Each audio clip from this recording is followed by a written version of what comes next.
Let's see if we have it going on. I'm trying to check it from another account. Mm-hmm. Have you seen that young girl, Soph, the Yeah. 14-year-old one? Everybody thinks can't tell the gender like it matters. Uh, Not really. So, hi guys, everybody. We got Modwiz125, which is modern wizard. I finally figured that out after a couple of months. Yeah. How are you doing, Modwiz? I'm doing great. Yeah. Personally, when I look into the world, I sometimes can get a little like, why am I even doing this? As far as checking what the world is doing, it's just they're picking their nose and scratching their ass is what they're doing. Probably you're right. It's a bunch of clowns and a bunch of circus. It's like you think the circus left the town, but the clowns stayed. So it's like they're not going anywhere. I mean, Yeah. and a bunch of different interesting stuff in Politrix, like a Bilderberg group meeting, which is like May 30 to June, the 2nd of June. And it's in Switzerland. And as Right. always, when each and every meeting of Bilderberg Group is coming out, we see some attacks or something like terrorist acts or something like press media focus goes towards these fake stuff and doesn't even cover the meeting in Switzerland. You know what we had in Switzerland today? One person got 3 hostages killed and himself after 3 hours of negotiation. Around 3 hours, he killed himself and 3 hostages. And I didn't see anything about that. Switzerland is full of surprises, and so it's like main focus for the media is to get the so-called you call it playbook, we call it topic book. Mm-hmm. It's like when you have all those scripted actions that you have to do, well, making your news. So like you have to mention this, you have to mention that, and you have to mention this. So, and whatever is in between doesn't matter. Just mention all this stuff from the playbook, and you'll be fine. You'll keep your job, you keep your money, you keep your position. And this is how it's working actually. What is your favorite news media before you started to wake up? What was it? Before I woke up, that would have been MSNBC. I was, Chris Matthews, even Rachel Maddow, all that ridiculousness. uh, it's amazing. I mean, when I look back at where but I was like 2010. The last time I watched TV was 2010. Really? And now to hear a TV is assaulting. I mean, like even people go, "What about the Discovery Channel?" You watching the Discovery Channel and they'll show you some animal to go, but with global warming, we don't know if this animal will be around in a generation. I mean, no matter where you go, their message is being put into your awareness. It's Yeah. TV is so toxic, and there's nothing worse than having an important conversation, about like alchemical things, metaphysics, and people are throwing in shit from movies and Netflix. And I mean, it's just like, come on. I mean, does anybody read anymore? I mean, it's, Yeah, so, just one person made a meme or something today, like he posted this picture showing everybody's on the phone, and he's like saying that's why it's called the cell phone, because you're locked up in the cell via your phone, right? So you're like you just missing your life in this phone. It's passing by, and you like imprisoned in your phone. So it's like very nice idea, I think. What do you think? yeah, very, very well said. I mean, I have a smartphone. I don't go on the internet with it. I use it as a phone, and occasionally I'll use it as a camera. And when I go out, for the most part, I never take my phone with me. Oh, you're doing great, because I have to use my phone each and every day because it's my work. I, I yeah, work I, with YouTube. I do understand. I do understand people who have, made and integrated their work cycle into their phone. Fortunately, I haven't.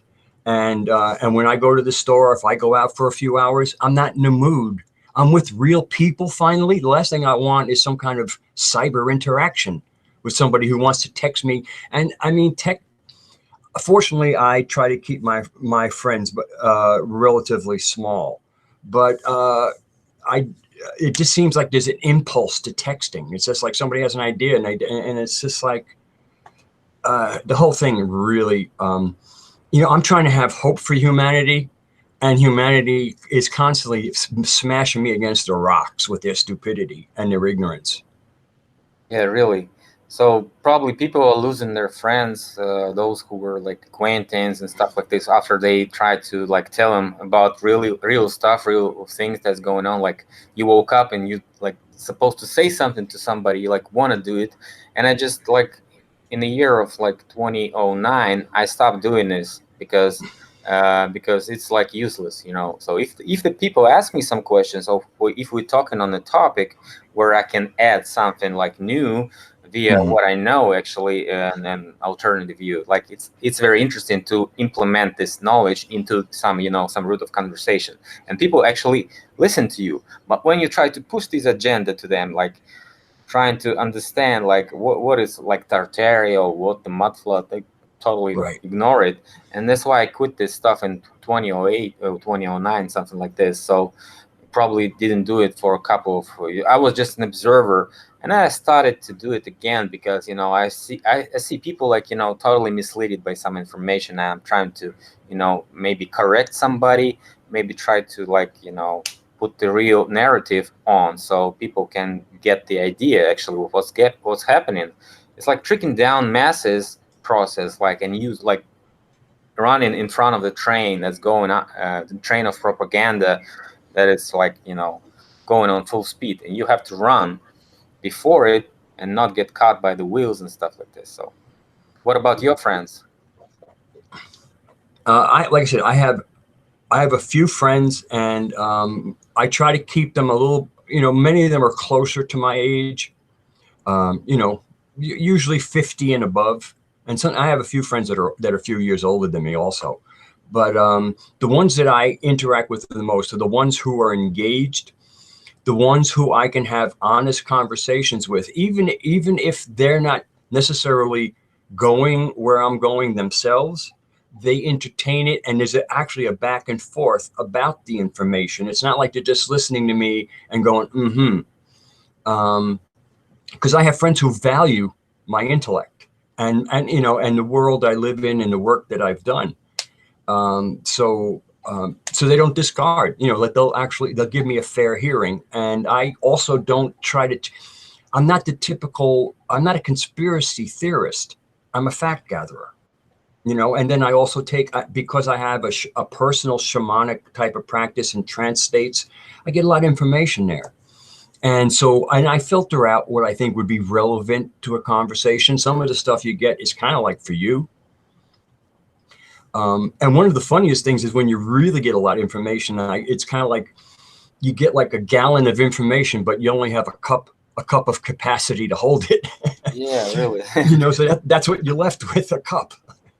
Yeah, that's the problem, because people sometimes, trying to blame me on next week when we meet again. So like saying, well, my head was like, aching for hours. I was riding and I figured out I missed my turn. I went like 200 miles more, and like I was thinking about what you said to me. Don't tell me this shit again. It's like my life is totally ruined.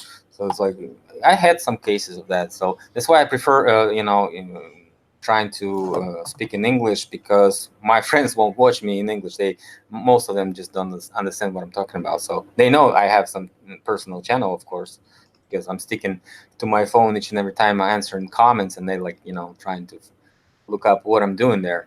So it's like very interesting process to feel yourself that you actually bring some information and learn, because we are not just stopping at this certain point and trying to engage everybody in the center of your of my or your narrative.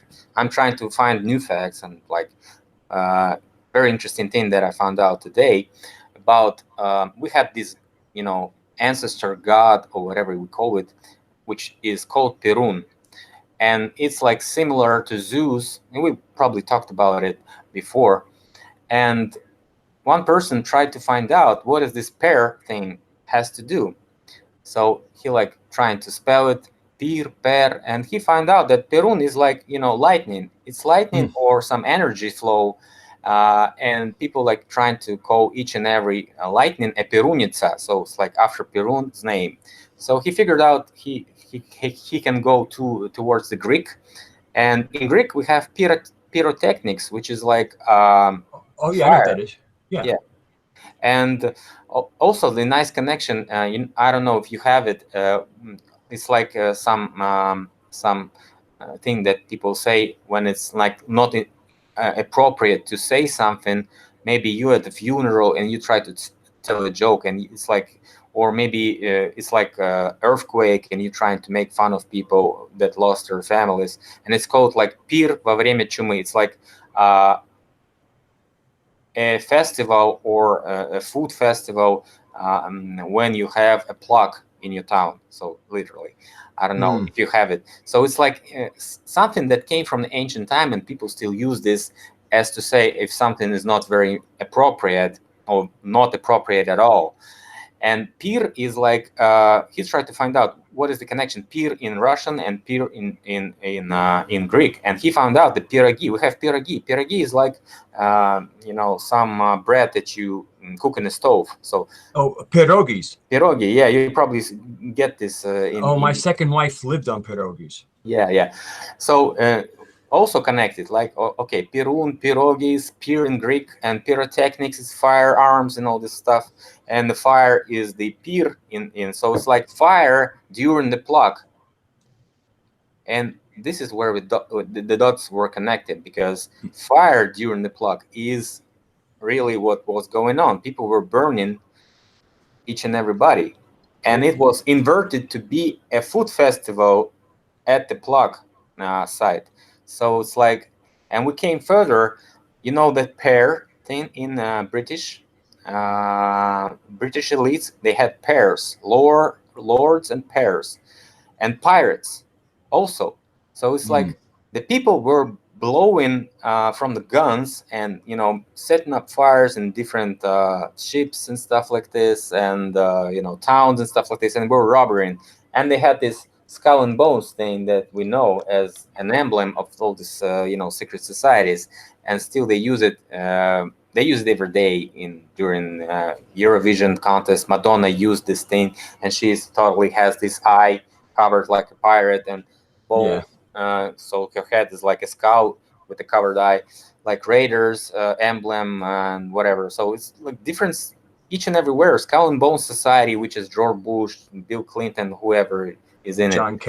John Kerry, yeah, everybody's in it. So this is where it comes out. All these pyramids, which is also collections of energy from, could be collecting atmospheric energy. It could be powering up those chemical plants that I figured out they used in the area near pyramids. They were using something to, do some chemical reactions, and all those constructions and channels is just nothing else but a chemical plant. And so this is where, and the pairs themselves are also connected to this, because they are the elites. They came out after those fire brigades or whatever I was researching in Bomberos videos. It's like everything connected to 911, and it is symbolism. Elizabeth II is 911. 911 is the code you dial up when you ask an emergency. Yeah. Also, saving people is like, you save some people and the rest are just, killed, right? So this saving thing is like, we call those also not the firemen, but also who can be called from 911. We call them saviors. And the Jesus is also saviors, like, he's trying to save us from something, like, right? So it's this idea of saving something and, leaving the rest for a sacrifice is coming out from this, medievals. The word sacrifice is something I would love to break down a little bit, because it has really been corrupted, in my opinion. Sacrifice is really made of two words from Latin. So sacra means sacred. Okay, sacred. And I don't like to use the word holy because that has its own meanings. Sacred. And face comes from, I guess, facer or something, to make. So to sacrifice is to make sacred. So in other words, so the original meaning of it was an act of making something sacred. So in other words, if you just had regular food and you wanted to acknowledge some deity or something, you would make it sacred. You'd make, and even if you can do anything. I mean, sacrifice, with Odin, okay? He made himself sacred to himself. Because in the words, I sacrificed myself to myself. But what he did was he made himself sacred by recognizing his own inherent divinity. And his own connection. He also has one eye, Odin, like a boar and stuff like this. Mm-hmm. And of course, he did that because that was what he had to contribute to drink from to get wisdom from the well of Mimir. Yeah, and he also used crow, as I've been researched. The crow is a symbol of these, people. Crow is on his shoulder each and every time, and he talks to a crow as to, like, a spirit that is, telling him all the secrets. And the secret in Russian is like sacral. Mm-hmm. Sakralny is like hidden meaning, hidden narrative from the sheeple. Like, you have to know something, you have to be illuminated with some knowledge, enlightened with some knowledge, like you like to say about enlightened, elites, lights. Right? The L-lights, because L is another word. All of the, like Israel, and all the angels end in L. That's because of this. That suffix of L is to connotate what they belong to, what group they belong to. Elizabeth II. Yeah. And that's the original, the British Empire. Because John Dee, I know a fair amount about John Dee, and the group of angels that he was working with were very distinct. They're not like, they don't belong to like the archangel. They're part of a group called the Ophanim, Ophanim. I-am, as we all know, is a suffix for a group in Hebrew. So the Ophanim just seem to be some kind of like plasmatic beings that are kind of bored. The apparent, I guess, who was it? Oh yeah, they call Michael Tessarium calls them the macrobes. But they kind of interact with human beings. They're not good or bad. They just are. And so John Dee did a working with them. That's how he drove back the Armada. He used them to create this massive storm that put down the Armada. It also took him about a week of workings to do that. Now, I'm not into that kind of stuff. There's no need to do, because as a nature person, the only time I would ever interact in that kind of situation is like when there's a storm or a tornado coming, and also living on the East Coast, hurricanes. And I've done those things, and you communicate with the storm, and you kind of remind them that you're a nature person, and that you're friendly, and I've been in places where the hurricanes wreaked real havoc locally. I mean, places without electricity for 2 weeks, and where I was, the electricity went out for a few minutes. And so there's to work with nature is to work with nature. John Dee, here's what I'm trying to get at.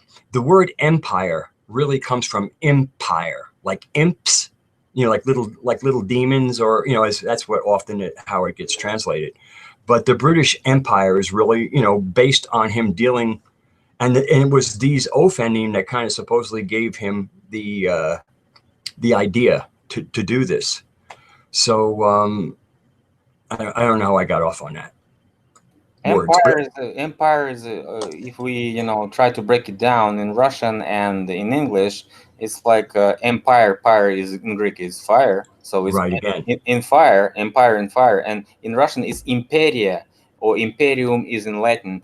We call it like imenem Peruna, so it's like in the name of Perun. So it was the only empire that was created and it was the only original empire. The rest empires are fake empires, because the empire itself was created in the name of Perun, in the name of this energy that they were using. So they had harvesting, harnessing, whatever you call it, free energy, and this free energy was called the Perun, and that's what the state was all about. That's why they had this self-governance system.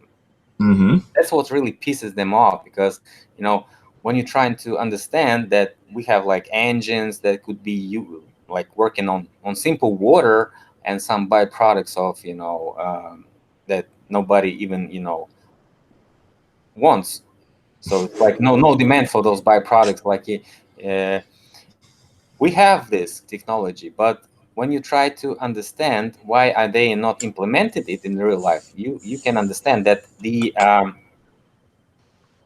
total loss of money that they the total cost of one barrel of oil is around $2 in Russia. And this is like 158 liters of gasoline. 1 liter of gasoline costs like 45 rubles right now, which is like almost 70 cents.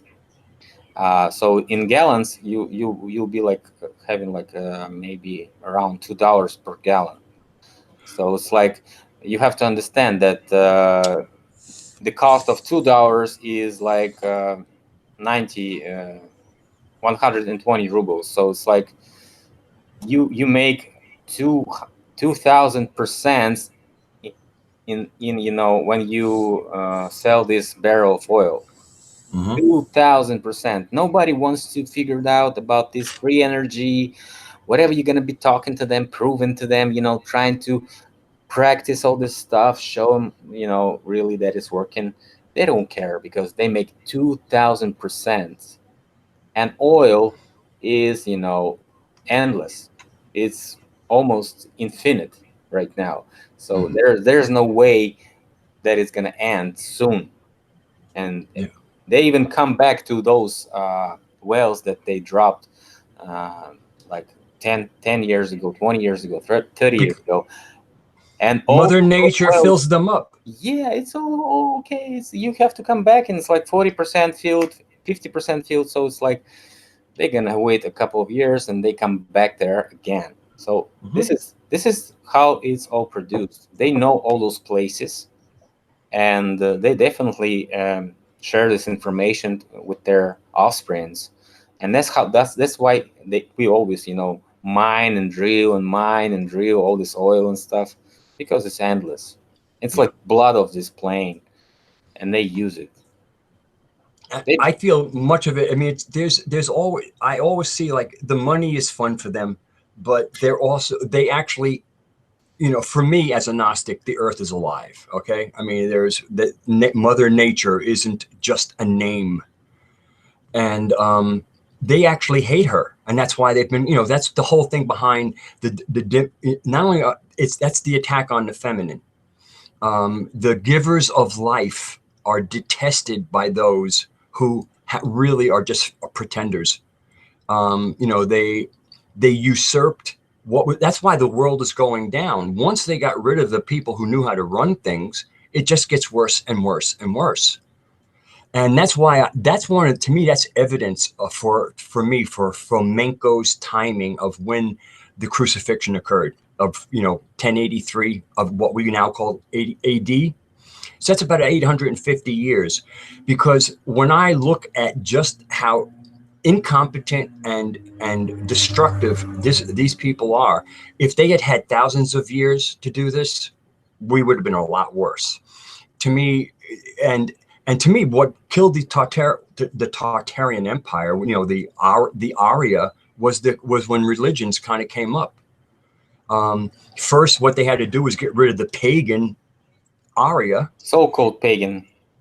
Well, pagan just means that they under nature. That's about, it's nature. We have it as a swearing word. So pagan is like pagani. It's like a hillbilly, dirty, filthy something. Yeah, Yeah, they don't live in the cities and they're not all perfumed. They're close to the earth. They might not bathe every day. And they believe that the river is a spirit and the trees are a spirit and the rocks. Yeah, we do. Yeah, this is Yeah, like because they are. ridiculing them, and it's like talking about flat earthers. Go to those who debunk him, and you hear pretty much the same, that those religious people were talking about the pagans.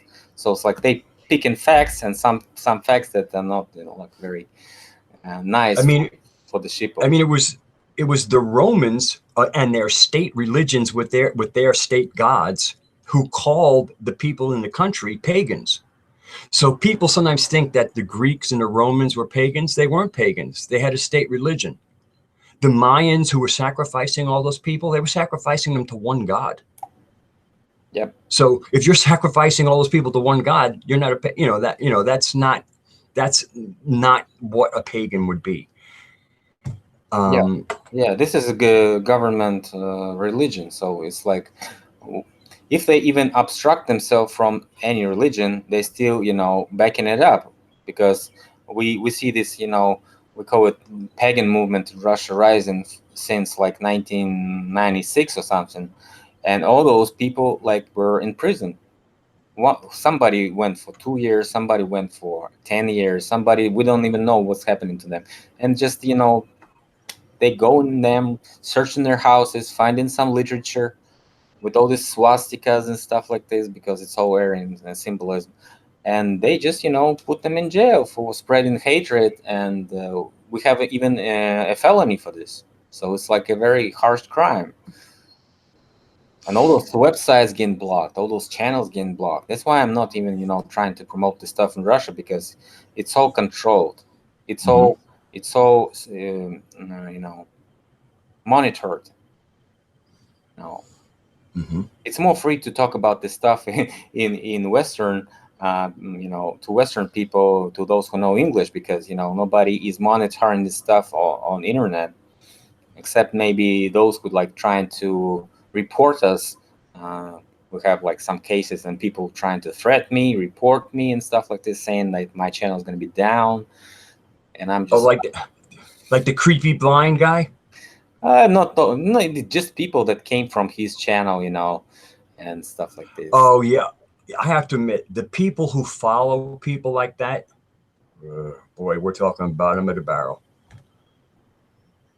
It's just people who allow themselves to be entertained by that kind of nowhereness are very empty. And all they have is their kind of that hate and vitriol, and they're trying to be, they think they're being clever by being insulting. Oh, what a mess, Phil. What a mess. I mean, I'm talking about us, as a group. I mean, I can't separate myself from the knuckleheads, because we are the people, and then there's the L-lights. And so, I mean, and if some L-light showed up my door, go, hey, you can be a millionaire if you join us. Take a fucking walk. You know what I mean? Go away. I mean, I'm for the human species, but when I look at what shape we're in, and how we're so at each other's throats, it's very disheartening. I mean, it really, and then that's why when people want to point and blame the elites, I say, no, fuck off. It's us. The moment we can cohere and have coherence, they're toast. They're over. They're over as soon as we pull our shit together. And that's the only thing. That's why I don't tolerate anybody who wants to blame it, because I'm not a victim. I'm an empowered person. And you can't be empowered and a victim. There's a choice. So is it poor me, or are you empowered and you're looking for other empowered people? Because once we're empowered enough, does not even have to be like pitchforks and things. It's over, because it's mind control. I mean, the soldiers are there for when the few poke their heads up. The police are there for when the few poke their heads up. And where do the police and soldiers come from? Not from the L-lights, from us. So they offer a few shekels to the police, and and then the police will crack skulls, because maybe they don't have any other skills. That's sad. Yeah, I was in the police, you know. I was in the police. I was in the economic crimes department head. I was like, you know, careerist or whatever you call it. So like jumped above all those steps, you know. I missed a couple of steps and became a head when I was like 25. So it's like You're intelligent. That's rare. I don't know what was really the reason. Maybe that was my acquaintance with the prosecutor, attorney of our city. So it's like maybe that was the case because he maybe called somebody and said that they should apply for me. But who knows? Actually, nobody's putting dumb people in those middle positions. Middle positions have to work. The elites Mhm. could be dumb. They don't care actually about all this stuff, implementation processes. And when I'm trying to, say like people are people can actually vote, right? But they can vote with not with the elections. They can vote with their voices, like, Right. but the real voices. I mean, you can go at every meeting of any politicians when he has like elections and stuff like this, and he's riding around, has all those tours, and you can see all these people is going flowing around and stuff like this, and they believe in these people, like having those posters and stuff. But when they like go to a boxing match like Putin did, he came to this mixed martial arts fight between Yemelyanenko and Jeff Monson, very famous American fighter, and people like were booing him, like boo, because they were not prepared. They were not the guys with the posters. They were just people from the streets, who bought the tickets and didn't want them, to make his pre-election speech and show up and wave his hand like he is so important. And although Putin is a fighter himself, like he's like a I know. judo wrestler, Sambo. but they didn't like him there. Like yesterday or day before that, Vice Prime Minister of Russia, Olga Golodets, went to opening of a stadium.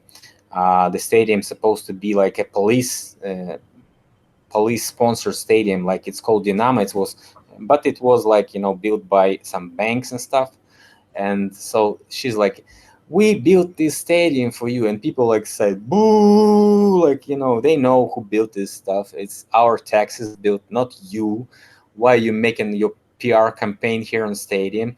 And we have a bunch of examples of this, like Ukrainian Really? president was totally slammed by his people who came to the places where he went, and they like screaming and shouting some questions, like, and we can do it also. We can go to some meeting, we can have organized groups of people that arrive at same place at same time at same meeting, and asking questions to the officials is and filming it and YouTube uploading it, and it's gonna be very funny.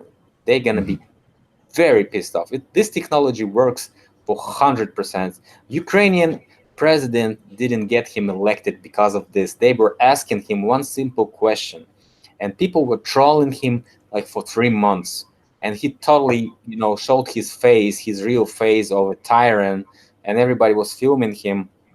And people just understood he's like stupid.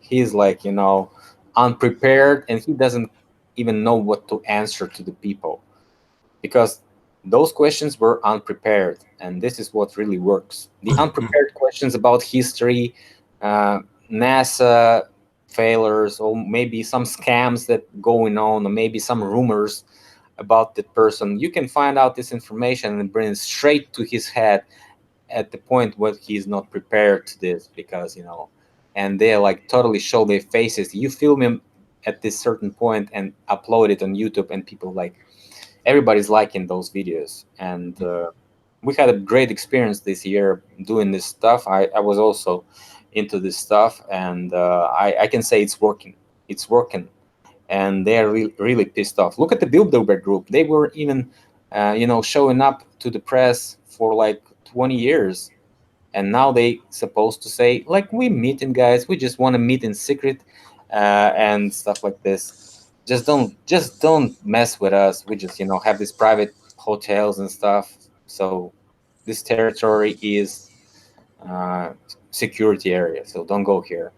But people still arrive from different towns, from different cities, from different countries to their meetings, filming those limousines, filming those people, finding those lists of people, claiming everybody, find out who he is, where he works, and like, bringing this information to the public. And this is really pisses them off when they were supposed to be anonymous. But no, everybody knows who came, and everybody knows what car went, and they even sometimes catch their faces and publish them on some websites. And this is really pisses them off because they're supposed to be free of all this sheeple attention, but here we go, they have it. So maybe we could bring this a little bit to, like a Tartarian type of conversation. And okay. Because one of the things I really like that what Martin of Flat Earth British did was parsing out the difference between what I would call the Aria culture, the culture of wisdom, and the Phoenicians. And for me, when I'm looking at the architecture, by the way, the phoenix bird is also represents the fire, and the Phoenicians were also called the bird. Yes, right, right. And so one of the things about, and the Phoenicians are to me the kind of the core elites, what we call the elites, what they like to see. Elite allows them some kind of dignity. And also it covers what they really are, which is worshippers of El. And the wars with everybody with insignias on and uniforms, these are nothing more than mass blood offerings. I'm not going to call them sacrifices, because sacrifice is to make something sacred. Sacrifice doesn't mean you have to give something up. It's about the making of something sacred. And that making sacred is to enter into that field of dealing with the gods, so to speak. And but anyway, so all of these wars are because they're feeding this parasitic being that they worship.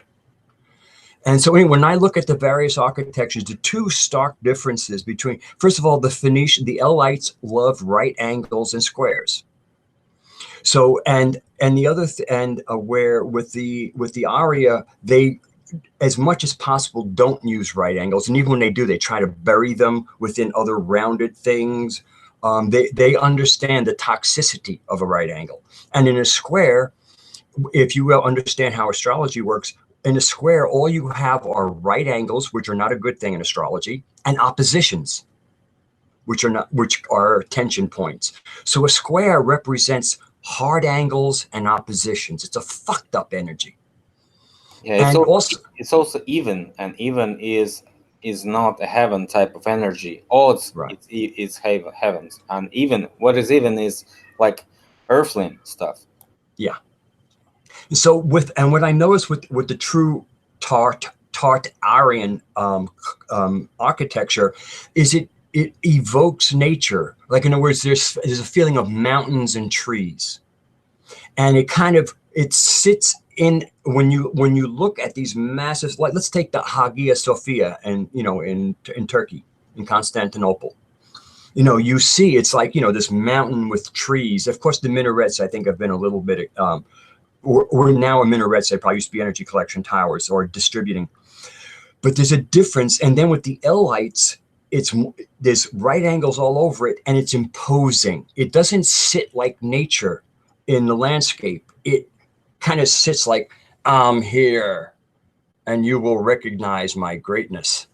And so, but it was Martin who really pointed out, because when I'm looking, I go, why are they using right angles?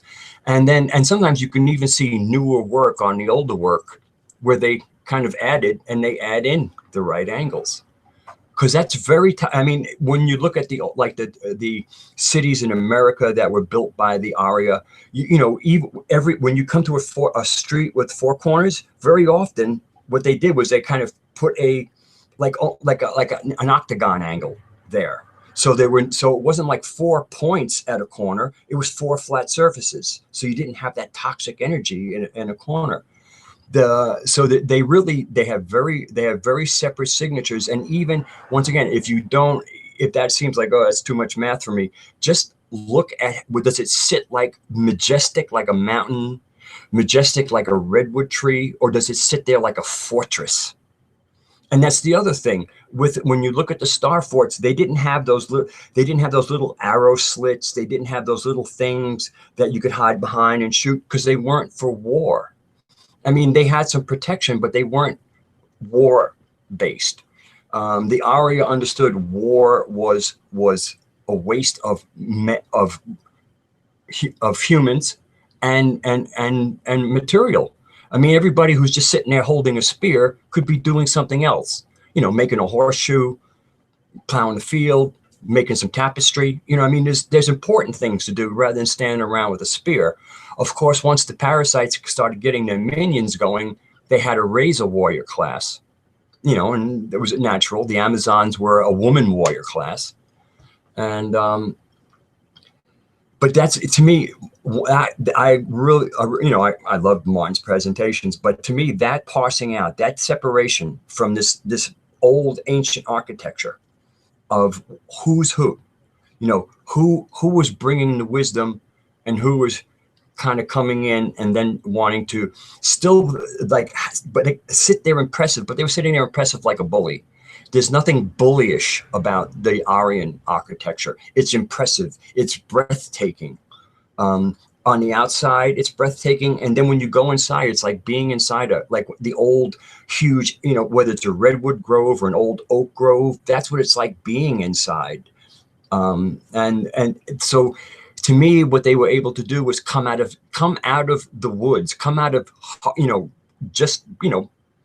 regular nature, the green of nature, and produce a civilization that still evoked the feeling of being within nature and fed the energies through their construction and the sacred geometry that fed us the same way nature feeds us.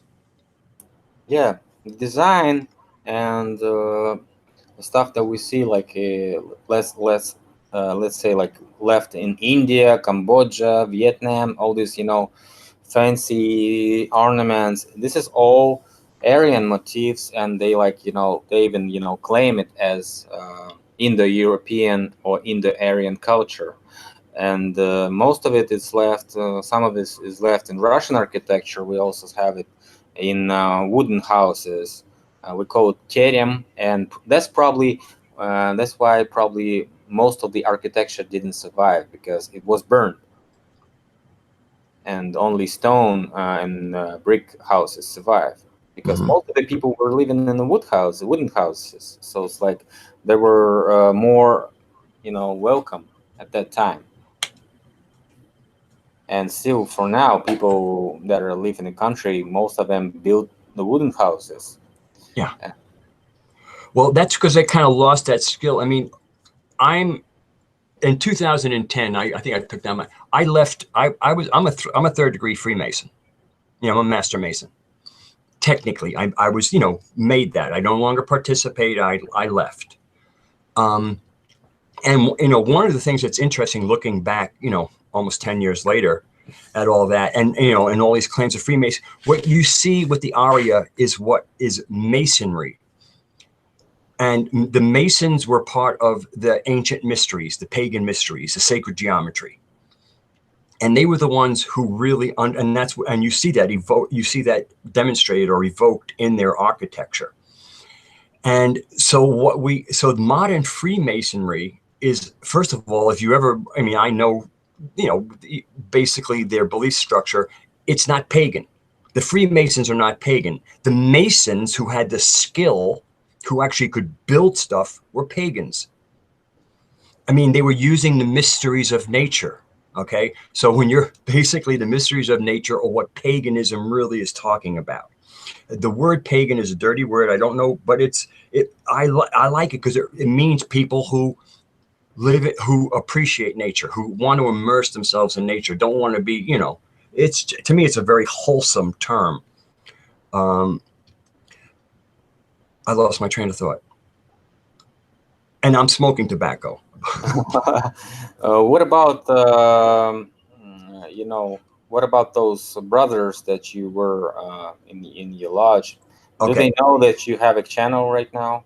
Oh no, I mean, that was in New York. I'm in Virginia now. Ah, okay. I mean, it's a long, long time ago. And once the men in those lodges are good men. The ones who stay master masons, who don't go above, are very, very good men. I mean, I was in a small town, and we were regularly giving money to people who would write to us for requests. And we had a vote on it. Anybody who asked got it.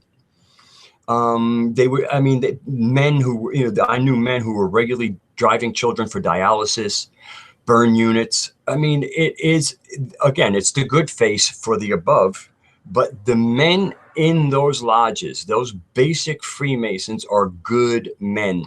And they usually belong to, they're not pagans. So, it's kind of like the Freemasonry is a kind of like a mystical form of monotheism. Yeah, I think it's just the way to collect the smart people from the sheeple and select some of them that are more like more programmed, more brainwashed, and cherry pick them from these smart people, and push them forward, and maybe through ages, through the generations, that people, maybe their sons, maybe their grandsons, and they collect those offsprings of those people, and really put them in some places, like somebody will be attorney general, somebody would be like maybe head of central bank or stuff like this. So it's like making the selection from the sheeple, picking those people, because if you don't pick them, most of them are going to be opposing the elites sooner or later, because everybody's going to be wakened, and that's the reason that they do it. And they attract people and really, I believe that you say that most of them are good people, because, as I said before, the middle class, or middle management class, is often smart, intelligent, hardworking people that know how to feed themselves, feed their families, pay all those taxes, you know all those loans, mortgages, and stuff like this. Feed all this class of parasites and stuff like this. That's why they don't want to lose it. Well, that's because the ones at the top can't do the work. They have to hire the brains because they are incompetent. The only thing they're competent at is fucking people and being clever and sneaky and lying and scheming. That is I mean, so without the middle management, they would fall apart in a minute. They're parasitizing off those with the creative ability and have real skills while they go get their manicures, man, female alike. Yeah, that's kind of, they classify or cast them like we had castes in India, where we have like these kshatriyas. So right now, I think the Freemasons and the middle management class is like kshatriyas, because we don't have to fight anymore in this large wars and stuff like this. So what do we have to do? We have to work. We have to be a middle management people. We have to manage what the elites say, and we have to do it and actually make all those KPIs and stuff like this, so they can collect their profits, while we just get our income, and that's all. There was I watched a really good video before I went to bed, and it was about the who's that guy? I can't remember. Oh, his name is Asha Logos is his YouTube name, and he's been doing this series. And some of his, apparently he's still on the official timeline. He's the Greeks were, rather than like maybe 1,000 years ago or whatever. It doesn't bother me, but he revealed some very interesting things and connections between the Spartans and the Scythians. And it's interesting. I love language. That's one of the things I enjoy about you, whether I'm with you or watching you, is that you always bring language and into things. And therefore, the more we know each other's languages and the words and how we can put them together, the more we can kind of like undo the Tower of Babel moment, let's call it. Okay. Yeah. And so I really appreciate it. And so apparently, when you look at, and also how much they screwed with the English language, like the C having, this ambiguity, is it an S or is it a K? But so when you look at the word Scythian, you really come up with SC, which is sku. A Y in Welsh has like a sound like book. And so if you really say it kind of the way it would be sounded, would be Scythian or Scutian. And that's the relationship to Scotland or the Scots. And even in the way they pronounce it, they won't say I'm a Scot, they'll say I'm a Scut. I'm a Scut. You know what I mean? They'll say it almost like the way you would say Scythian or Sith or Sit or Skit. And but what he tied together was that before the world really devolved, that these war castes had actually arisen, and they realized there was a threat to the Aria. And so they actually formed a caste of super honorable men, and they would fight as a last resort. They wouldn't attack others. They would it was an honorable profession. It wasn't, and they were not run by a priest or king. They made their own decisions. Like, in other words, it's like, there's a threat here, we do it. There's not like some king going, oh, you need to do this. They were way above that. Yeah. So it was really informative, and allowing us, because to understand the transition from when the world was a paradise to when it became the prison planet. But it didn't happen. It happened in stages, and those stages did hurt our spirit. Having to raise a warrior caste was not to our benefit. It was not a benefit it was a benefit to preserve, but it was already a sign that the body of the human species had an infection. In other words, it's almost like somebody goes, oh, you got lots of white blood cells in your thing. That means you have an infection when you have lots of white blood cells. And soldiers are the equivalent of white blood cells or T killer cells. And so when you have to have lots of them, you need a lot of them when you have an infection. When there is no real infection, you barely need them, because there's nothing to fight. Yeah. And that's where corruption comes out. That's where all those cases when the Kshatriyas starting to be a very corrupt class, when they started to make all those war production and all this stuff, just accounting the money from the budgets, wasting them for some reasons, money laundering and stuff like this. So it's like, and Wales is similar to Veles in Russia. Veles is the god that looks like a bull, and he is the god of all the animals. Or Scythians are actually like Skitalci, or those who are strangers, those who were raising the cattle, like the cowboys and stuff like this. And Scots in Russian is like Scot is a cattle. So so this is all connected. And Brits are those who had bald shaved heads. It's all connected to Russian language and the what we now know as a Russian language, which was actually before the Sanskrit language and the Slavic language. We had those connections with Zaklia Sebumba. We were talking about this with Matt from Sweden. And this is really what's igniting the research, because when you find out all those connections in names and find out the real meanings, this is what really is bringing us to the place you call the Tower of Babel, undoing it, right? Mm-hmm.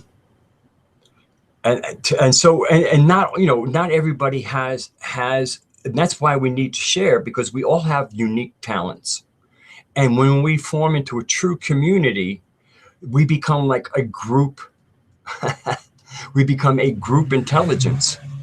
And so, those who are good at math will do the math for the group and put it into language that everybody can understand.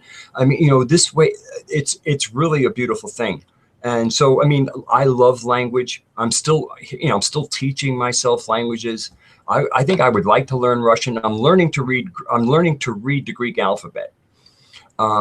Because a lot of the words from English, because English is this weird polyglot language using a lot of, especially, like chiropraktor, and things, we have all of these prefixes and suffixes that are either Latin or Greek in origin, and then there's Germanic and French thrown in a lot, but the tricky thing, the thing that throws me off so far, I could probably, whenever Greek is written in capital letters, I make out most of the letters. It's when they use the small letters that I get a little bit confused still. And then, of course, then to go to Russian means that some of the letters you'll recognize, but you have to recognize some other ones. And I still think, it looks to me, the way they're saying is almost like, the Cyrillic language was taken from Greek. I think it's the other way around.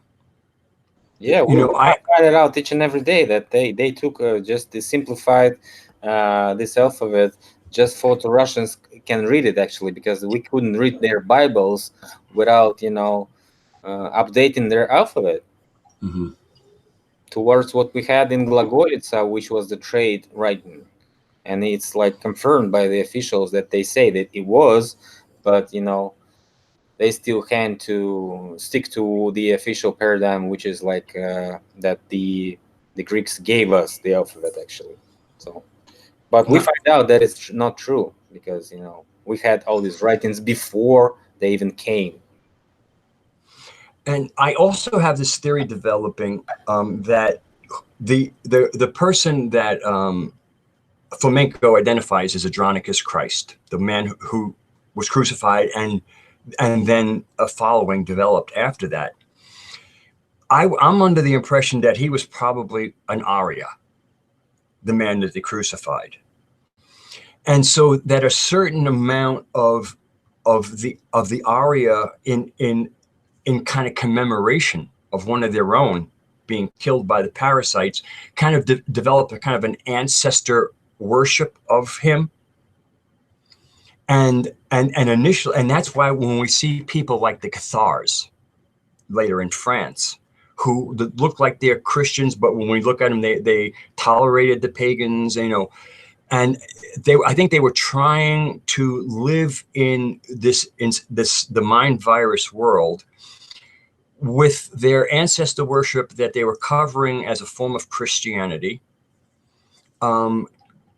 Gave the pagans free run, and this just didn't let them run the state because they needed to keep up these appearances. But I really think that in many ways that the original start of Christianity was the commemoration of one of their own having been killed by the parasites, and then that turned into something that it was never meant to be. Yeah, I think the connection is coming out from all of this same symbol, which is, we call it Andrew's flag symbol. It's also on Novorossiya flag right now, the region that separates from Ukraine, which we have the fight right now on the war here. And it's also the flag of Confederates. It's also the flag of Scotland. It's also in the flag of Union Jack. It's inside. And this is how they crucified the Saint Andrew, who was like supposed to be the disciple of Christ, one of the first that he was like catching fish and stuff like this when the Christ was walking on the water with his brother Peter. So, and Peter is the stone in Greek, so it's like very, very interesting connections. And yes, they probably crucified the Saint Andrew or the Andronic Christ, and it's all got mixed up with this, worship stuff, and probably it was like some rational in what you say. I kind of agree with that. And so that also, so to me, it also says if they're kind of if the lies are told in the sequence that they kind of happened. I don't mean the timeline, but that one happened, like in other words, this happened first, this happened second, if that's correct. And I think that they kind of kept that somewhat correct. Then Islam, which is being claimed to have been started in like 635 AD, okay, but it happened. What we do know is that, at least according to the timeline, it happened after Christianity began. If Christianity began in 1183, roughly, then when did Islam begin? So you can see Islam hasn't been around for as long. Same thing with Christianity. And one of the other thing I like about the flamenco thing is there are a lot of people who have a real deep emotional attachment to Jesus or Christ or whatever. And with flamenco, at least we can start fixing the timeline without shocking people who have a real emotional connection to the Christ. And so, but at least so that's one of the things I like about the flamenco thing. It's different than like people like Joe Atwill or other authors who are saying, Jesus never existed, the blah, blah, blah, blah, blah, blah. People who have a love for Christ can't take in that information.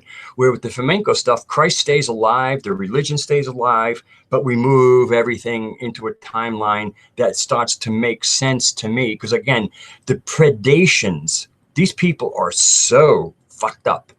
There's no way we could have survived 3,000 years of this kind of idiocy. It's, to me, it's been done in less than 1,000, the real assault that began with the Christian, with the more warlike and less insular people of Yahweh.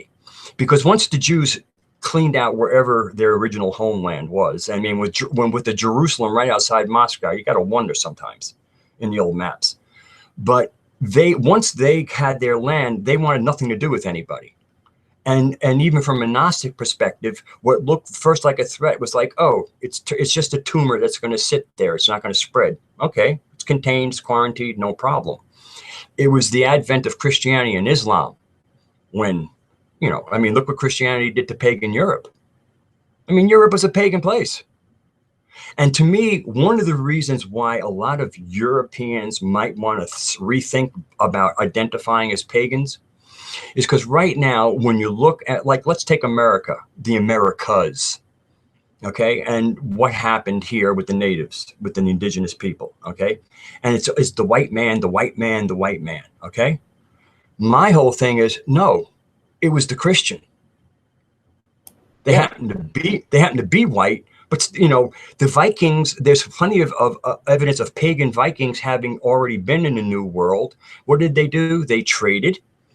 They intermarried, and in certain cases, they even stayed. I'm part Mohawk. I worked on a Mohawk. When I worked at a very fancy institute called Omega Holistic Institute, they had the indigenous grandmothers. And I worked on a Cheyenne grandmother, and I worked on a Mohawk grandmother. The Mohawk grandmother had curly, reddish hair, was at least as pale as I am. And when I mentioned about my Mohawk ancestry, she said, "What tribe?" And when I said I didn't know, she says, "Don't bother me." I mean, straightforward. But anyway, so it's very clear to me. And then also the Mohawks were some strapping people. So what we see is that the pagan Europeans came over here and interfaced peacefully with them. Again, they either traded and went home, traded and intermarried, left their genes, or actually came here and said, "Hey, we're going to settle here," and they integrated. And you can see it in the genetics. Yeah, they probably ran away from all this oppression that they had in Europe. They probably ran away from hunger, from all this, stuff. Yeah, from the theists, from these monotheists. So to me, all people go, "Oh, the white people." To me, it's time for white people to kind of like, who under this attack, if you want to kind of like move, like kind of get some of that blood blame off of you, don't be a Christian, because it's the Christians who did it. Yeah, those who took over the Christianism did it, not the Christians. The Christian church again. This the church. I mean, but by no system can survive without its minions. Yeah. Because, you know, I mean, it's not like the Pope came over here and did it. No, he inflamed people's minds, filled their minds with all this, oh, they're bad, they need to go to hell, blah, blah, blah, blah. The Yeah. land is your, you know, I mean, it was that infection of the European mind that came over here. So it is, you know, again, but to if we're going to me to one of the purges, one of the cleansings that we could do is to say, I don't support that. And if you claim to be a part of that, then you're kind of part of that timeline. Yeah. And I mean, now of course, you know, many people could say, "Hey, I never owned a," and it's true. But to me, it helps break up. It would introduce a shock to the narrative. If suddenly, you know, people who were like white, nah, that was Christians. Start, you know, I mean, like stop putting some heat on the systems, on the power structures, and stop blaming an ethnicity or a particular genetic stream, because this is not about genetics. This is about you know, the mind virus. Yeah. If they hit you in your right cheek, you put the left cheek, but you don't let them hit you anymore. That's what it's really was, you know, written in the book. Now it's edited, and we don't have all those meanings. It was all taken over by those who were editing all this stuff in 19th century and before, and probably those who took over Christians. The order itself is the control, and the order is those fighting kshatriyas of Christianism that were killing people for those excuses that their spiritual leaders gave them, and like blaming those people pagans, you know, filthy animals, and you know, barbers or whatever, like Tartars, you know, hell people, and whoever, demons. Just kill the demons, you know. Well, it's really interesting when you know, especially in the, you know, the Indian caste system as it is today, the warriors and the merchants belong to the same class. Why? Because the merchants needed protection. Yep. And it was the merchants who paid the warriors for that protection. And that's why, again, the way that Aria originally set it up, it wasn't, you weren't cast into a caste. You were, you know, you naturally lived. You were a farmer, you were a merchant or a warrior, or you were a philosopher. I mean, that's really what the upper caste was philosophers, and those who had the sciences and could run the mystery schools and the basic schools, who understood sacred geometry and could allow anybody who wanted it and had the capacity for it to join them. Or, you know, if you were like, again, the untouchables were the ones without skills. But but the way the Arya set it up was, you know, come up. You know what I mean? If you didn't have skills, learn some skills and then find your place. And including, if you're really brilliant, you might be up with quote unquote the Brahmins. It wasn't locked in like that. Yeah, somebody helped them to lock it at some certain point, because right now they don't let those people inside anymore, because they were corrupted in their paradigm also by those who were like managing the India for more than 200 years, right? Right. Yes. I mean, you know, it was a way to eliminate the true meritocracy of earning and belonging to the position. You know, you were in your caste by your capabilities, by your abilities. And so now what they did was they turned it into bloodline. So if you were born into that caste, you were that caste, even if you were a retard. You know, you could be a Brahmin even if you had the worst genetics. I mean, you know, whatever. And that was the other thing, you know, not eugenics, but the idea of, because to me, eugenics actually means the right thing. They corrupted that word too. Eugenics was lifting up the gene pool. It wasn't killing anybody, but it was also, and the caste system allowed people to find a place and thrive and be happy and have a productive life. And, you know, again, you had your lower caste, and a lot of them were just, you know, you do every once in a while. I mean, we're humans, so we don't do what animals do. When you see in the wild, I've seen it with cats, I've seen it with a lot of animals. If their litter comes out and they can see their genetic defectives, they either leave them alone or they kill them, because they understand that to allow that to grow up and then to breed will bring the gene pool down. So we didn't practice so much infanticide, but the whole idea was that you could, was to lift each other up. And so, like, if somebody like in a higher caste, let's say a Brahmin caste, saw some real talent, like in a farmer caste, they would say, hey, we can have a marriage here.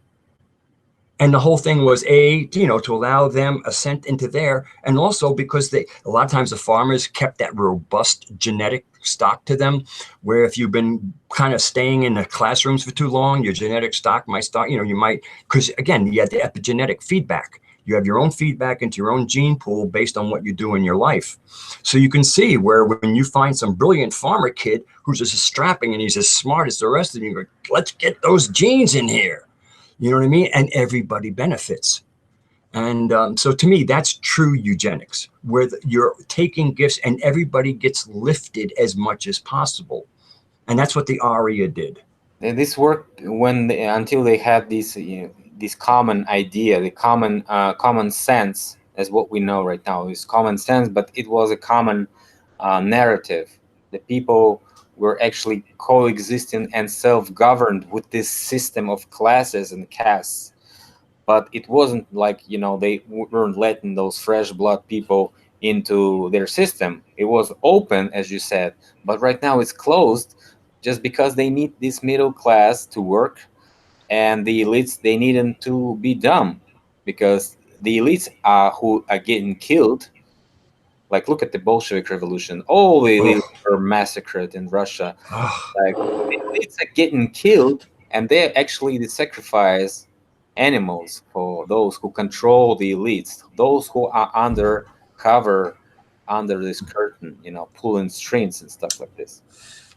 Middle class maybe even survives sometimes, but due to the skills they have and, the abilities and smartness. Well, when you kind of would look at humanity in general, the middle class kind of represents what is the greater amount. In other words, the truly mentally stunted are not a big part. The truly brilliant are not a big part. The ones who are capable, the very capable, but not exceedingly capable, are the huge piece of it. And that is what you might call the middle.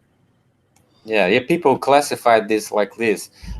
This like 1% and 2% are predators, and let's call them wolves, like those who eat the rest of the population. Actually eat them, like cannibals and stuff like this. They call them wolves. Hyenas. Not hyenas. Hyenas are those who protecting them. These are elite. They are stupid. They also eat flesh of the rest, but they're so stupid they don't understand why they do it. Who are they protecting? They just they're not hungry, and that's okay for them. Like, and they always have food, of course, because they're trained to get this food from what the wolves are not eating, right? And so there's a class of dogs. We call it the middle class right now. So dogs, and the rest is sheeple. So probably you and I are from the class of dogs, because and they figured out, so to counter those hyenas, they have to have some small amount of dogs who will be very, very kind and honest to the sheeple, and tell the sheeple the secrets of this structure, and to reveal the information, wake the people up, actually. So this is why they have this small class of hyenas and a small class of smart, kind, honest dogs.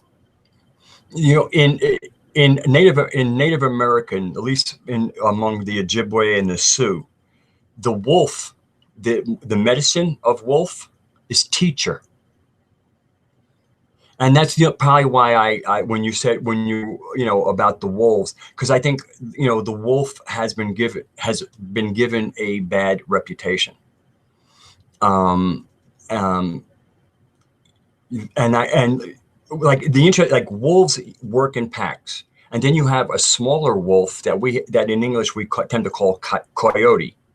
Although up in Alaska, they call them brush wolves. You have timber wolves, which are the proper wolves that have a social structure.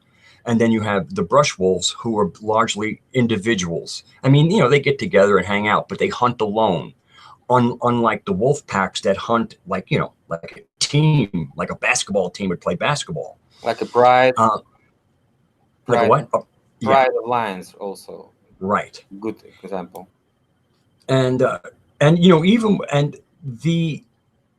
even within their own, let's say, the animal world, the wolf is very respected by their prey, and like the alpha wolf and, let's say, the alpha deer of a herd, they actually are in communication with each other. The wolf has a sacred duty, first of all, to feed itself, but also to eliminate the bad genes from the herds. It's the lame, the ones who can't figure out even how to get out of their own way. They get eliminated, and that benefits the deer herd by getting rid of the ones who might pass on genes that don't even know how to get out of the way of a wolf. And once you're lame, I mean, and that's the whole thing. I mean, all of the herbivores, especially the big ones who have a predator that they have a relationship with, their natural death is to be eaten. That's a natural death for them. Yeah. And so that's why I have a real affection for wolves. And if I were ever stuck in the woods, I would send out some, messages to wolves and bears and let them know, hey man, I need your help. Yeah, of course. It's, it's like they say, the flu is the best friend of the old man, right? The what? Oh, the flu, yes. Flu. The what? Flu, like it's flu, like you get a cold and you get a flu. Oh, yes. Yeah. So probably these bacteriological weapons and the disease are also preceded on purpose. So it's like vaccination and all this stuff. We don't understand it, properly, and people probably losing their health. The generations that are coming up right now vaccinated like 10 times more than we were, and the amount and the percentage of chronic disease and chronic illnesses is raising to like 50%. Mm-hmm. So every second kid has some chronic disease right now. Every like third kid has psychic disorder, and statistics is like very impressive, because what they're doing to us, and they're trying to implement more 5Gs, all this spraying, fluoride in water, all this stuff is like, it's like old stuff. The best thing that they're doing right now is digital control and digital economy, digital everything. So once they digitalize everything, we're gonna be sitting at home on our toilets probably, and just getting some tube so we can be fitted, and some telephone so we can work. This is what they want from us, and it's gonna be pretty much what they were showing us in Matrix, when the people were like in some little small boxes. So the idea is very simple. Predictive programming. Well, I thought that the symbology, like, remember Neo had to pull tubes out of himself? Well, to me, those tubes basically represent the boob tube. I mean, tube, the whole, all that impact. By the way, I've been checking the live chat a little bit. It's really intelligent in there. I mean, I'm looking. I was, we're being, at least me, I'm being a little controversial, and everybody seems to be really good with it. And I'm very happy to see people with getting, who really are understanding the situation we're in and are really starting to decode the lies. And it's that it make, again, I started my day reading comments on, on YouTubes and Zero Hedge and forums, and I'm like, oh, and then I'm reading the comments in our chat, and and it's it brought my spirits up. So thank you, everybody. Yeah, people like saying animals are smart, and I totally agree with this, because look what those jackals and hyenas doing to those animals. Mm-hmm. Each and every year we lose one class or one species or maybe 10 species of different animals and fish.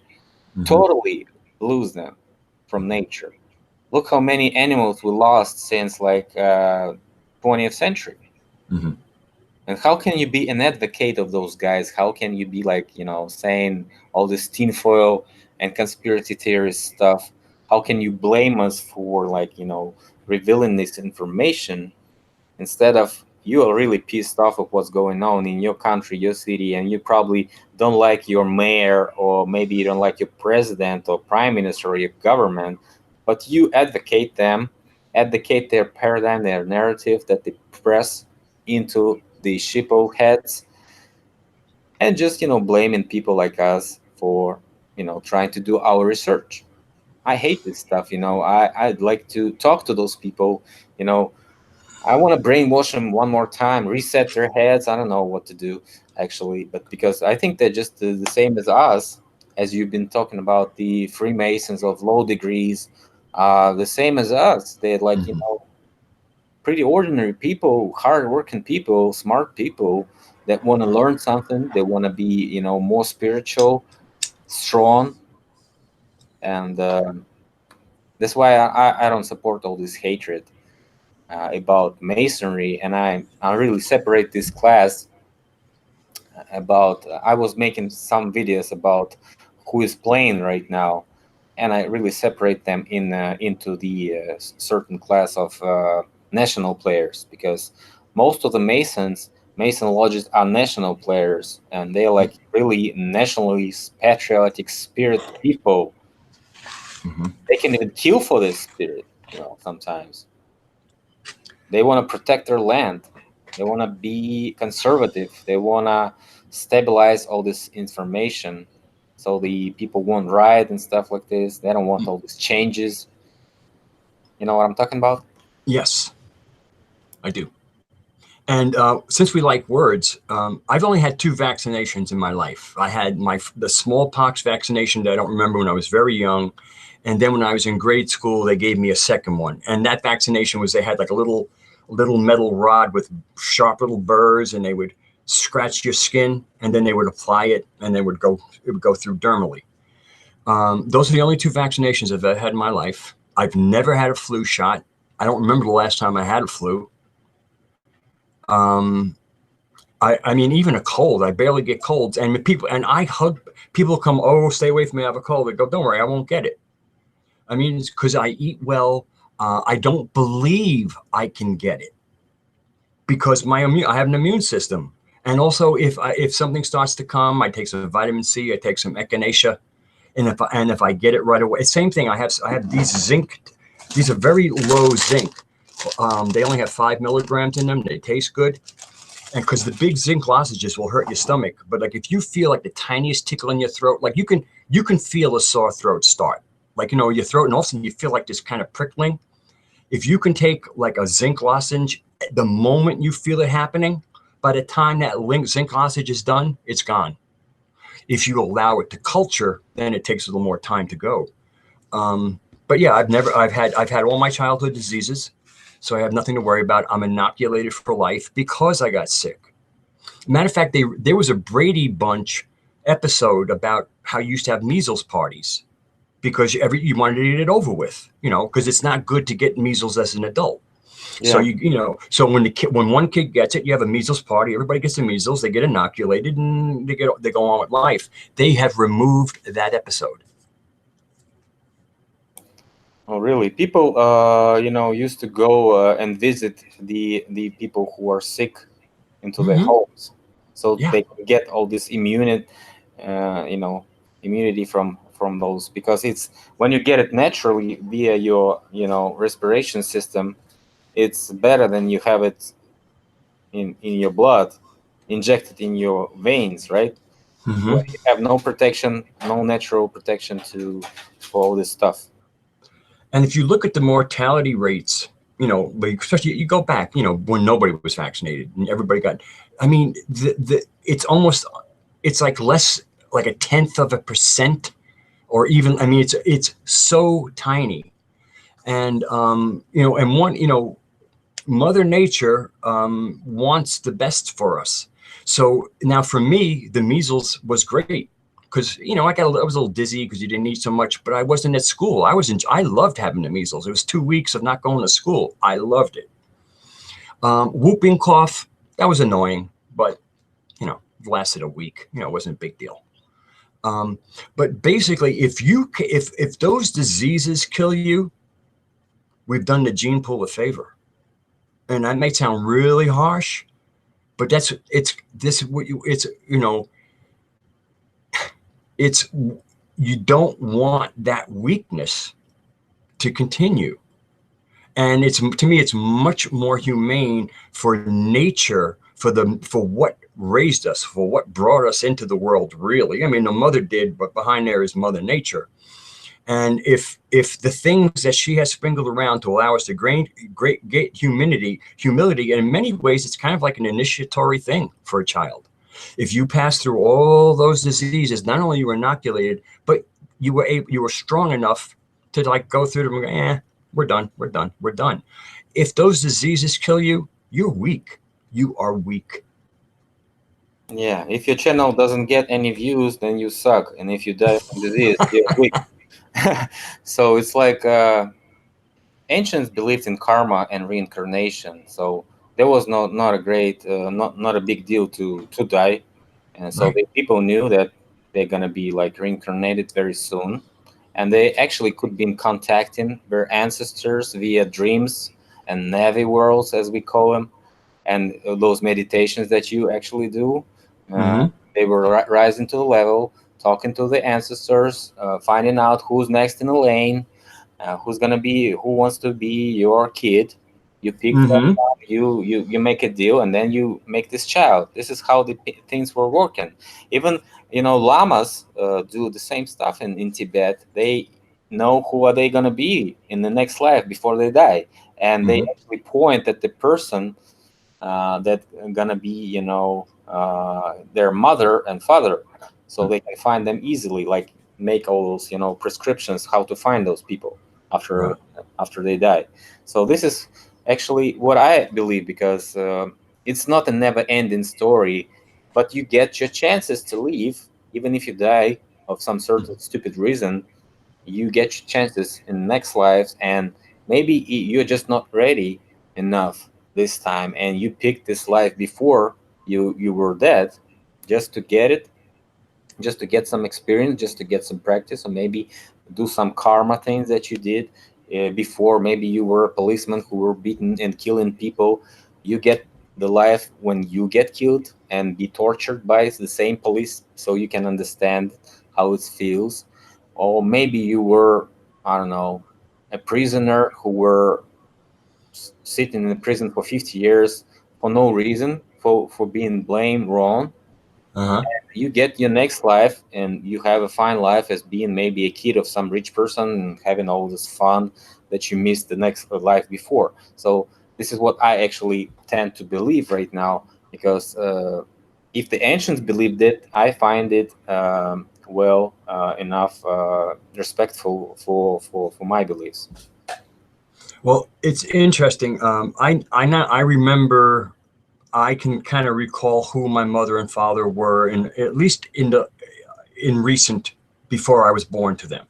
Like my father was a younger brother of mine. My mother was a lover of mine. So what's interesting is when my father died, and when we were buried, actually at the wake, before we buried him, at the actual wake, he was there with me. And I was telling my sister, Dad's here. He's fine. He's loving it. Because my father was a very dynamic man, played handball, was very physical. And then towards his retirement years, he started spending time with his friends in the bars, you know, became a social alcoholic, but an alcoholic, not the same. And and he stopped exercising, and his health declined. And I could tell he wasn't happy in his body anymore. So, and he died. He woke up one day and he was drinking coffee, and we know he was putting in his eye drops because he was in his chair and the eyedropper was open and underneath him, and he looked beautiful. He looked like Captain Kirk in his captain's chair who had launched his spirit out into the great open. He was beautiful, and that's what I kept him in his chair for an hour while all his friends came and looked at him. I said, this, because I didn't really want to have an open casket because they're going to make him look like Howdy Doody. I don't know if you know who Howdy Doody is. He's some kind of puppet. Yeah. And but I left the decision to my sister, and she decided to keep the casket closed.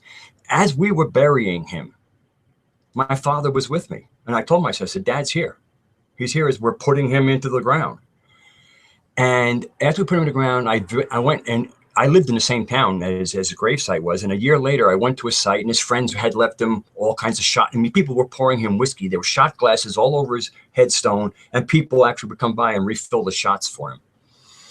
And which I thought was cool. But when I'm there, my father was with me, and he's going, "What are you doing here? I'm not here." He goes, "You don't need to do this. This is not a sign of respect. I'm not here." And so that made me feel good, because it was like really weird, going to the cemetery, and it's just like, but my father said, "I'm not here. I wasn't here when they put me in here." It was just my body. So there is, I mean, we really can have it. But my father did die an alcoholic, and both my sister and I, in the months right after his death, went through severe alcoholism because he was drinking through us, especially through me, because I had real contact with him. But I remember I told my sister, I said, it's a shame Dad died an alcoholic, because, my own latent alcoholism was very activated by his desire to get a buzz. And my sister says, "Yeah, I used to just, have half a bottle of wine a night." She goes, "I've been up to like 2 and 3 bottles, And I said, "Yeah, that's unfortunately that was Dad, but that mellowed out." But he's still around. My mom died unfortunately, she had a sad life. And so when she died, she was like, I couldn't communicate with her for a long time. It seemed like she had to rest for a while, but now I can contact her. And she's very much like she was in life. She's quite an imp. She's such a character. It's really kind of funny. But these things, I mean, they're there. And the ancient world, that was never, they had thousands of years of doing that. That was what life was. And it wasn't until that was made magic, evil, demons, and that break was happened that now we're having here, where some of us do it, some of us don't, but we all can. Yeah. It's like so many questions I want to ask you, but since you're talking, I forget some of them. What about have you experienced an initiation in the coffin? How do you call it? When you get buried for several, maybe hours or maybe a day, and you know what I'm talking about? Like the how do you call it? The coffin? Coffin. Yeah, the coffin. Yeah. When the person is laid in the coffin, they close him for like maybe 12 hours. I don't know how long. Have you experienced this? No, and I don't even think it's necessary. I mean, if somebody thinks it's necessary and it will produce the awakening or heightened consciousness, then it's fine. Just that the people say that the Masons all get this initiation through this coffin stuff. Like maybe at a certain degree. I don't know. Yeah. No, not the Mason. You have to realize Mason really does stop at 3rd degree. That's why it's called Master Mason. And because they're tying back to the original Masons, the ones who could build shit like Notre Dame. Okay. So you had so you had an apprenticeship. Okay. Then you had the fellowship, where, you got some skills and you might be working with a Master Mason. So you become a fellow. Like, it's almost like these were guilds. These were big, these were trades. And then when you had all the skills and accrued to you, and you knew how to design and build and work stone, whatever, you were a Master Mason. And so once you're a Master Mason, there's nothing above being a master of something. All this other stuff is play school. This is masturbation. And again, they can do that because once Masonry was no longer Masonry, it was Freemasonry, speculative, which means you don't know how to work stone. Okay, I'm Mason. It doesn't know how to work stone. What does the word Mason mean then? So, so it's all pretend. So to me, all these upper degrees, it's just all pretend. It's all hermetic crap. The hermetic. I am not for. I like the language of alchemy, but hermeticism is not pagan. If it isn't pagan, it's bullshit. It's this construct around this other cosmology, basically. It's the Homo Cervantes way. Yeah, I call it like this. Yeah. Yeah, very interesting to talk to you, and I hope you also enjoyed it. Maybe sometimes else we can continue. And thanks everybody in the chat for joining us today. It was really a great chat, I think. And thank you, Modwiz, for joining me. Oh, I really, really enjoy it with you, Phil. I mean, I enjoy listening to you, and I enjoy being able to exchange with you because it's informative. If nothing else, I always learn a new definition or two in Russian or Greek, and that's worth it. And you're a kind man. You're a good man. Thanks and a I lot. like that. I hope I am. Yeah. And I like Russians. I don't know if I could fit into Russian society. I don't know if I'm rough enough to hang out with Russians. You just, I would say you look like Russian. Well, I do have Tatar blood from my mother.